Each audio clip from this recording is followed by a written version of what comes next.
Hello and welcome to the Gainline Wales Online Rugby's live debate show. We are streaming live to our Facebook page and our YouTube channel today. My name is Matt Southcombe and I'm delighted to be joined by our rugby writers Ben James and Mark Orders to chat about the biggest issues in Welsh rugby at the moment. Chaps, let's start with a bit of breaking news then. The Dragons have been shut down for 2 weeks. No training, no matches. They've returned 7 positive tests in the latest round of coronavirus testing. They returned 1 positive test last time round, which led to a number of their management team, including head coach Dean Ryan, having to self-isolate, having come into close contact with that positive test. 7 positives this week. All the players and staff at the region now are having to self-isolate for that 2-week period. Ben, let's start with you. What's your reaction to that? Well, it's obviously disappointing, isn't it? I think that's the first thing, and the very first thing is that we hope health comes first, and that this is the steps that they felt necessary to take, and it's important that the player and the coach's health come first in this. I think this is just the sort of new reality that we've got to accept. I despise the phrase "new normal," but in these times, they're sort of the phrases that are being bandied about. I saw someone tweet after, I think there's been a few positive cases in the Gallagher Premiership as well this week, and I think we're just going to have to accept that the reality is that from a week-to-week basis, we don't know really which games are going to go ahead and which aren't. That's sort of where we are with it at the minute. This is how the season's probably going to play out. The Dragons aren't going to be the last team that this is going to happen to. It's just the nature of where we are in the world at the minute. This is what we're dealing with, and it's about health coming first, really. Mark, what would your reaction be to this? Obviously, as Ben's touched on there, this is there's always a chance that this could happen. Players and the staff at the regions are tested every week. So it's, pretty much as stringent as it could be. But unfortunately, first of all, we hope everybody's well. But there's a good chance that this could be a thing moving forward. No, it's absolutely right. It's rugby clubs, in a way, are a kind of a microcosm, if you like, of wider society, albeit supposedly biosecure microcosm. But there's a global health pandemic going on, and we're all at risk. We're all trying to sort of take care. But sometimes, whatever precautions you take, really, there still is a risk that you may sort of come into contact with somebody with the virus. So, yeah, my first thoughts would go out to the people who are unwell at the moment. And exactly as Ben said, really, this is going to become pretty much a normal occurrence until such time as we find a vaccine or whatever else. The Ospreys had a case a few weeks ago, and then 3 others were deemed unavailable due to coronavirus guidelines last week. So the Dragons are not alone. You just got to deal with it, and hopefully shutting the place down for a couple of weeks will sort of remedy the situation. Absolutely, yeah. We hope everyone at the Dragons is doing well, and hopefully they get back on the pitch as soon as possible. Let's turn our attentions to the pitch then. Wales have got a weekend off this weekend, but obviously that doesn't mean we just stop talking about them. 5 games in a row now they've lost. Inevitably, by and large, when Wales lose, the attention turns to the number 10 jersey pretty much straight away. And after the defeat at Parc y Scarlets to Scotland's first win in Wales since 2002, there were a few people, calls growing louder and louder to make a change in the number 10 shirt. We've heard it before that Dan Biggar, according to some, is not able to play the way that Wayne Pivac would like to play. Mark, do you think that Dan Biggar is potentially holding this Wales team back in that regard? I don't care if it had been Dan Carter playing last week. Wales wouldn't have done anything. I mean, there was no platform, and I turned back the clock 11 years possibly to when Biggar was coming through.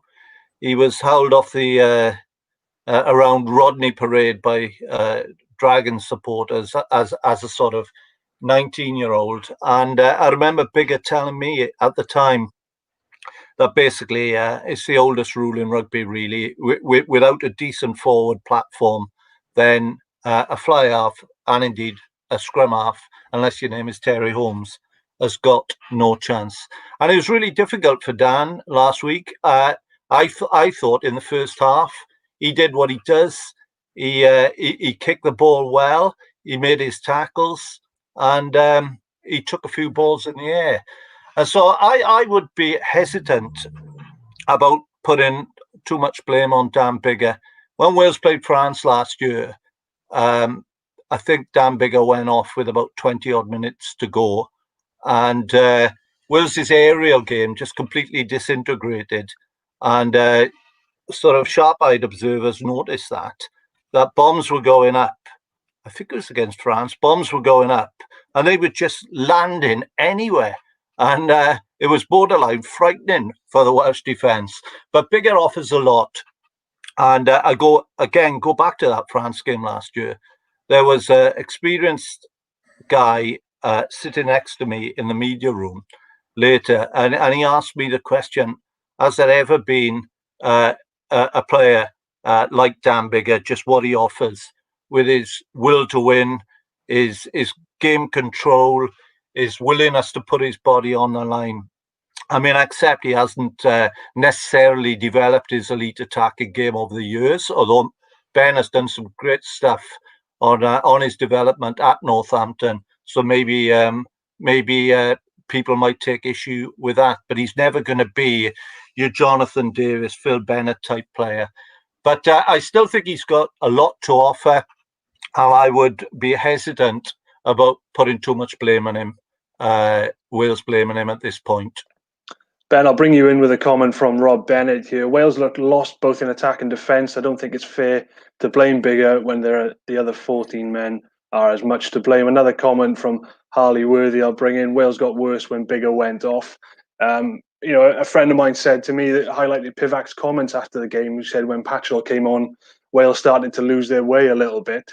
But it was pointed out, though, that Wales perhaps didn't have a lot of structure before Biggar went off. So where's the balance here? Is he blameless, or are we just putting perhaps too much of the blame on him? I think it's probably the latter, that we're putting too much of the blame on him. Rob Bennett's point is pretty close to the mark there. What can Dan Biggar really do when there's no platform? There's little he can do. I don't think the way Pivac plays, I don't think you need a sort of bells and whistles fly half in the mould of a Jonathan Davis or a Barry John, these sort of jinking fly halves. I just don't see that. You just need someone who can organise sort of the play in midfield, and if you flood him with options, he can pick out a pass and he can choose the right options. I mean, we've seen he can do that with Northampton when they play with the way they play with their pod formation and with Rory Hutchinson as a second sort of receiver playmaker in midfield. Dan Biggar becomes a better running threat and a better passing option. We're not seeing that with Wales at the minute. For whatever reason, the forward pods aren't there.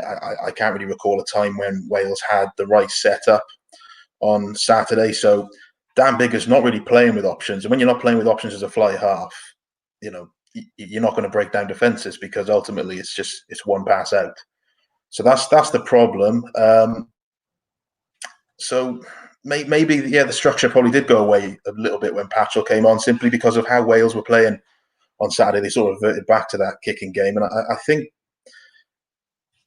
looking across the autumn, I think I'd like to see Callum Sheedy get a run out just because of what he can do. But at the minute, you still say that Dan Biggar's the man for the jersey. Absolutely. I suppose it's all about that front football at this level, isn't it? And if you haven't got it, as Mark quite rightly put, you could have had Dan Carter there on Saturday and things might not have been too different. On that note, though, let's move it on a little bit.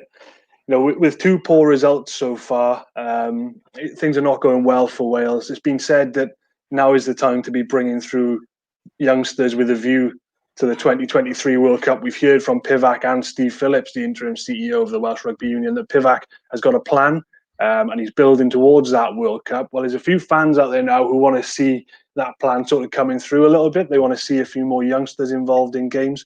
It's even been suggested that the Welsh rugby public may forgive a few bad results if we see some sort of positive steps in the right direction in terms of the performance, or potentially blooding these young players. Ben's touched on Callum Sheedy there, Mark. Is it perhaps an opportunity now for Pivac, with, of course, the seedings for the World Cup draw already secured?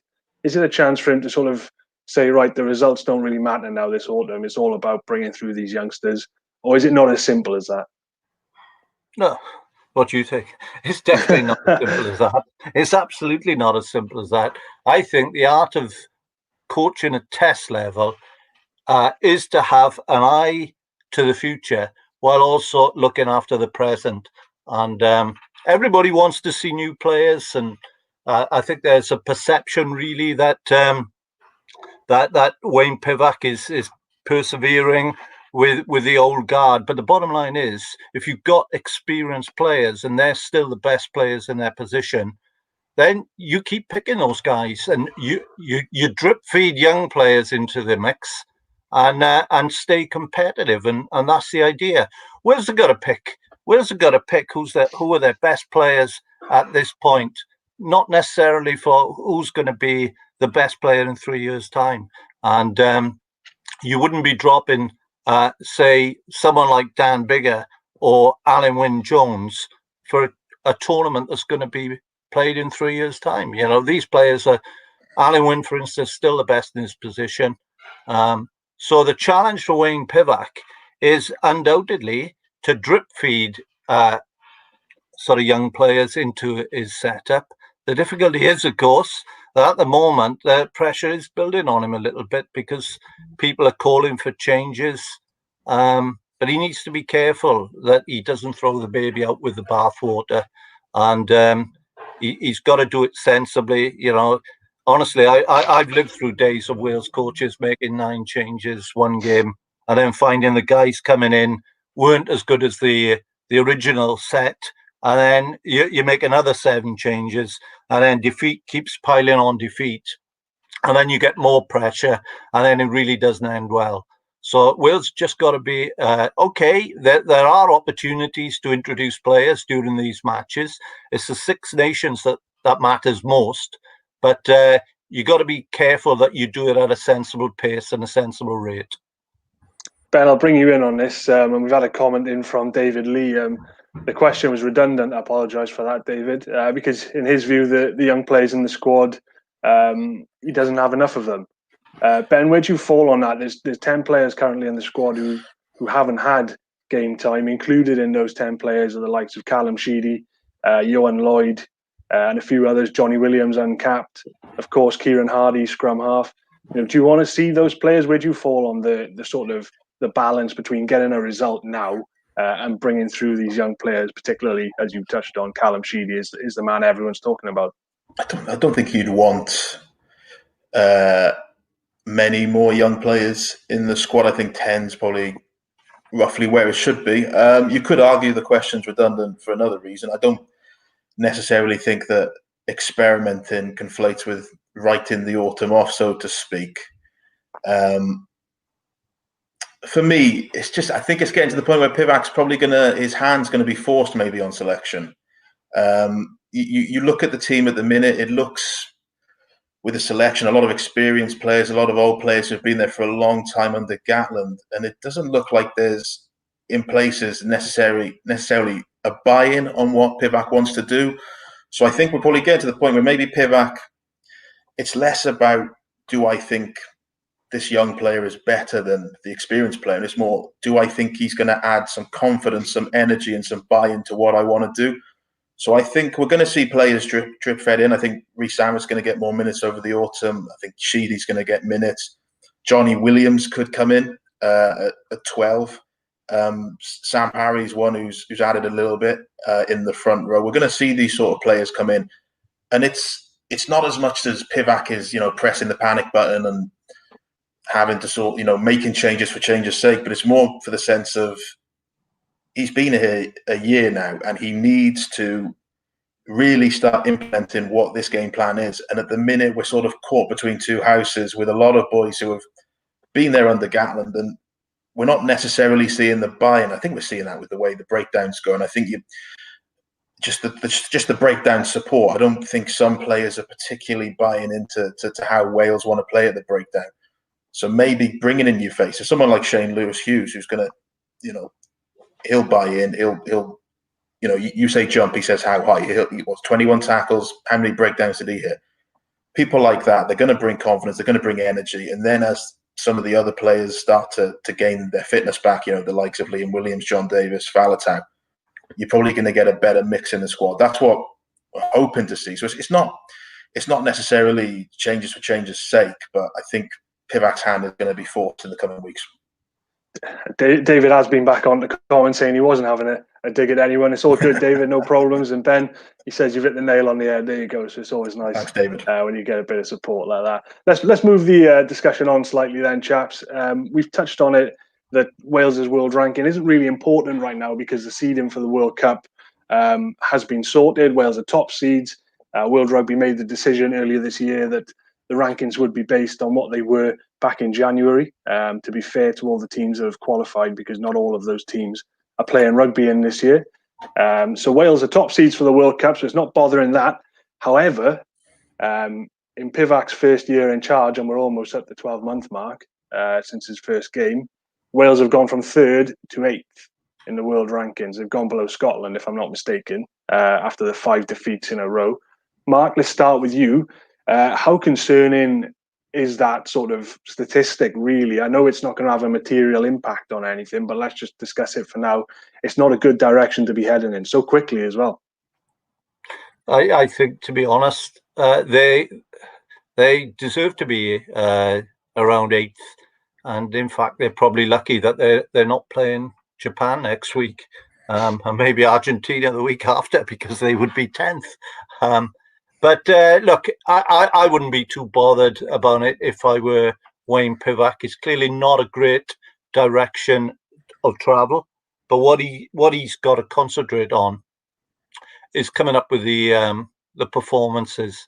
And if he gets Wales playing the way he wants them to play, then he's going to find what you alluded to earlier, Matt, that the public do get behind him, because when he was at the Scarlets for a couple of seasons, they played heavenly rugby. It was outstanding rugby, going across to Dublin and taking apart Leinster one week and then Munster the next. This was exceptional rugby, some of the best rugby ever played by a Welsh region. So he's overseen that, along with Stephen Jones. So Wales have got to concentrate. Their first area is to concentrate on improving their performances, because if you're producing good performances, then results are going to come from those. And I know he said we need a win from somewhere, we need a win from anywhere, and he's right to feel pressured at this moment, and it is a shame. But it would be nice where he can get back to really concentrating on improving the team as well. And that's his priority at the moment, is picking up the performance levels, picking the right players to play his way of playing, the way that he wants. And then we should see an upturn. But I wouldn't worry at all. Wales were number 1 in the world for about a week last summer. Did the world stop spinning? No, that wasn't the case. We just moved on, and people have probably forgotten about it now. Ben, it is a good job, though, and almost like a slice of luck that Wales's ranking has been secured, because if it hadn't, we would be staring in the face of a major crisis, wouldn't we? Because if Wales dropped to 9th in the world under normal circumstances, they'd be in the 3rd pot for the draw, and they could end up in a pool like they did in 2015 with, the likes of England and Australia and so on. So, it is a slice of luck, but are you in Mark's camp as well? Perhaps not as concerning as some might have you to believe at this point? Yeah, totally in Mark's camp. I'm not really at all concerned about the world rankings. In fact, they rarely concern me to the world rankings. I think the only time they do concern me, as we say, is when there's a material something on the line with it, which is usually the World Cup seedings. And since that's not really here, it doesn't matter to me. As Mark says, we were first in the world last year. Did we win the World Cup? No. We're 8th now. For the next World Cup, so it doesn't really concern me. I think who it will concern, world rankings wise, is probably the likes of Scotland and Argentina and all those teams who are now gradually moving ahead of us, and it'll be ruining the chance they didn't get the opportunity to do that in terms of World Cup seedings. But yeah, I'm not too bothered. And even with the World Cup seedings, I know we always get drawn into the pool of death sort of scenarios, but unless you have the misfortune of being in the second seed pool and drawing New Zealand, the top 8 teams in World Rugby are much of a muchness. It's relatively close. There isn't too much in between whether you're first, second seed. So it's not something that particularly worries me. And then further on, the rankings certainly don't bother me. There we go. And David Lee's been back on and made a very good point. Where were the Box 3 years out from the last World Cup? I seem to remember them around then. They were in all sorts of bother when they came to Cardiff, and look how that. Can I make a point, Matt? Can we get David on this program? He's doing a great job. Yeah, David, keep your comments coming in, everyone, and we'll do our best to respond to them as and when. But we move on to the final point then. If we look at the autumn, on recent evidence, there's little to suggest that Wales are going to go ahead and win the Autumn Nations Cup. Not to be too pessimistic about it. So what would constitute a successful, next 4 weeks for the pair of you? Mark, I'll start with you. Are we looking at, if they blood a couple of players, show an upturn in performances, is that enough? Or do you want to see them winning more games than they lose? Well, you're absolutely right. They do not look like potential Autumn Nations Cup winners, do they? I mean, it's they're not in a great state at the moment, the way they're playing. But I would suggest that a couple of wins, maybe. Pivac would potentially be pleased with a couple of wins. Wales need to be beating Georgia. That's a sure thing. It's very difficult to see them getting a result in Dublin. It's not wildly inconceivable because if you track back to 2015, they lost. I think they shipped 35 points or something in Cardiff against Ireland. They went down to a heavy defeat, a World Cup warm-up. And then the following week, they went to Dublin and they defeated Ireland with Justin Tipuric outstanding. So it's not wildly inconceivable, but let's say it's unlikely. So I don't see them beating Ireland. And then it's England in Wales, this side of the River Severn. But of course, in the absence of supporters, a traditional Welsh advantage in that respect when games are played here against England vanishes. And that's one big shame. So I think England look in better shape than Wales at the moment. They're Six Nations champions, even if they didn't sort of play particularly well to sort of clinch the trophy. But they'll start as favourites against Wales. So I think that 2 wins in the playoff game, 1 win in the playoff game, 1 win against Georgia. Pivac would be quite content, I think, with that, as long as he starts seeing evidence that players are buying into what he wants to do and the collective performance is improving. I think he'd be reasonably happy if he picks up a bonus win against England in Llanelli. I think he'd be delighted. It's hard to see a result in Ireland unless the real Wales report for duty, and we haven't seen that for since Warren Gatland left, really, last year. Ben, there's a comment from you too, Parley Worthy, saying I'd be happy if they could develop an obvious attacking game plan. What are your sort of hopes for the next 4 weeks? I think that's pretty much nail on the head. I think 2 wins for me would be successful. The win against Georgia and then whoever they'd get in the playoff. Like orders, I don't see us going to Dublin and getting a result. I don't really see us beating England in Llanelli. But for me, I think the things that you want to see cleared up are the breakdown is a deal breaker. I think that has to be sort of remedied by the end of the autumn. I know we'll hopefully have Josh Navidi back at some point, so that's a relative quick fix. But I think we need to have a clear and obvious solution there in terms of what they want to do with pod formations and break down arrivals. And then I think from there on, we'll be able to see where the attacking game is. Because I think it's very hard to judge if there is an obvious attacking game plan at the minute when there's no platform. It's very easy to sort of make assessments on where the attack is. But at the minute, I just don't think you can. So hopefully, if the breakdown gets better over the autumn, we can sort of see where Wales are attack-wise. And I think if you think back to the Six Nations, as the tournament progressed, I think we saw more and more of Wales in what they wanted to do. Now, whether there's been some sort of reset button hit in terms of the coronavirus or in terms of players' attitudes to what's going on in training, but it does feel like we're starting from scratch. So we've got to get back to sort of where we were getting to around that England game in the Six Nations, and then hopefully that will leave us in a decent stead where we not title favourites, but at least contenders coming into the Six Nations with 2 home games against Ireland and England. All right, chaps, we'll leave it there. Some great thoughts from you guys today. Thanks a lot for everybody at home for sending in your comments as well. I hope we managed to get through as many as we could for you guys. There's currently a forum going on our website, walesonline.co.uk. Head over there, and there's some good chat going on between fans at the moment around some of the sort of the big talking points in Welsh rugby. But as we've touched on, big week next week as the Test match rugby returns. Wales face Ireland on Friday night with a team announcement on Wednesday. And of course, you can catch all of that right here, right now on Wales Online.